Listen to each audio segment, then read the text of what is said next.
बिस्मिल्लाहिर्रहमानिर्रहीम। अस्सलाम वालेकुम मेरे प्यारे दोस्तों, उम्मीद है कि आप सब खैरियत से होंगे। मैं हूं डॉक्टर इशफाक अतई। आज मैं आपको खाना खाने के बाद पानी पीने के नुकसानात के बारे में बताऊंगा और ये पीना चाहिए या नहीं पीना चाहिए इसके बारे में बताऊंगा। अगर आप मेरे चैनल पर नए आए हो तो प्लीज़ लाइक और सब्सक्राइब ज़रूर करें। तो दोस्तों, चलते हैं अपने टॉपिक की जानिब। आज का सवाल है कि खाना खाने के बाद पानी पी सकते हैं या नहीं।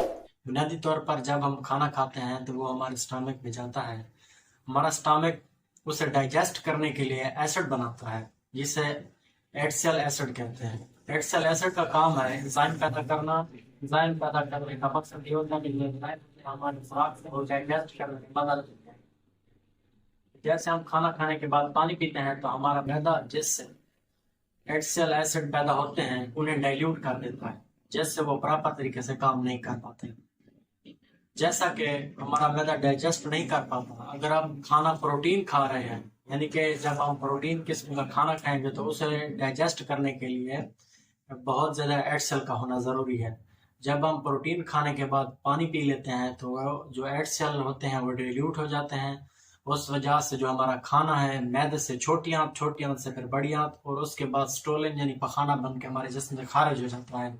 और उसके बाद जब हम खाना फाइबर खा रहे होते हैं उसमें ये होता है कि फाइबर खाने के बाद हम बहुत ज़्यादा मिकदार में पानी पी लेते हैं। पानी पीने से हमारा जो मैदा है वो ओवरलोड हो जाता है, जैसा कि हमारा जो खाना होता है वो बाहर निकलने की कोशिश में होता है। इसके बाद जब हम खाना बहुत ज़्यादा खा लेते हैं, फाइबर और प्रोटीन के अलावा जो भी हम आम रूटीन में खाना इस्तेमाल करते हैं वो खा लेते हैं बहुत ज़्यादा, यानी कि पेट भर के। उसके बाद हम पेट भर के पानी हद से ज़्यादा पी लेते हैं तो उसमें ये होता है कि हमारा जो मैदा है वो हाजमा नहीं कर पाता, जिससे यानी कि वो डाइजेस्ट नहीं कर पाता खुराक को अच्छे तरीके से। उससे ये होता है कि हमारा जो मैदा है वो खुराक को ऊपर की तरफ यानी कि निकलने की सपोर्ट में कर रहा होता है, यानी कि जो खुराक है ऊपर की तरफ निकलने की कोशिश कर रही थी। अगर वो ऊपर आने में जो एसिड डिल्यूट हो जाते हैं पानी पीने के बाद, वो फेफड़ों में चले जाएं तो उनसे भी बलगम और दीगर किस्म की बीमारियां हो सकती हैं। इसके साथ आपने कोशिश करनी है कि पानी खाने के दरमियान में पिए, जैसे कि सुन्नत तरीका है, या पहले पहले खाना खाने से पहले पानी इस्तेमाल करें या दरमियान में। खाने के बाद पानी इस्तेमाल ना करें, जिससे ये मुख्तलिफ किस्म की बीमारियां पैदा होती हैं। और इससे एक मसला ये भी होता है कि जैसे ही आप खाना खाने के फौरन बाद पानी पीते हैं तो हमारा जो खाना है वो हजम नहीं होता। उसमें जो मखसूस किस्म के विटामिन, प्रोटीन्स, मादनियात होते हैं वो हजम होने से पहले हमारी छोटी आंत में, फिर बड़ी आंत में और फिर पखाना बन के खारिज हो जाते हैं। वो हमारे जिस्म को कोई किस्म का फायदा नहीं देते, जो हमारे जिस्म को सेहतमंद बनाने में मदद देते हैं। तो इसलिए ज़रूरी है कि आप खाना खाने के तकरीबन 30 मिनट के बाद पानी का इस्तेमाल कर सकते हैं।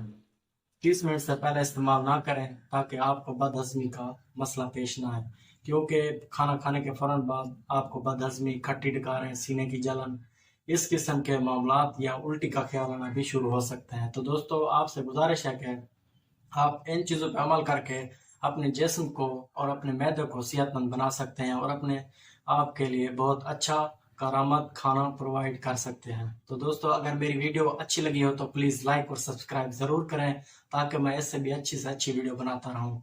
Thank you.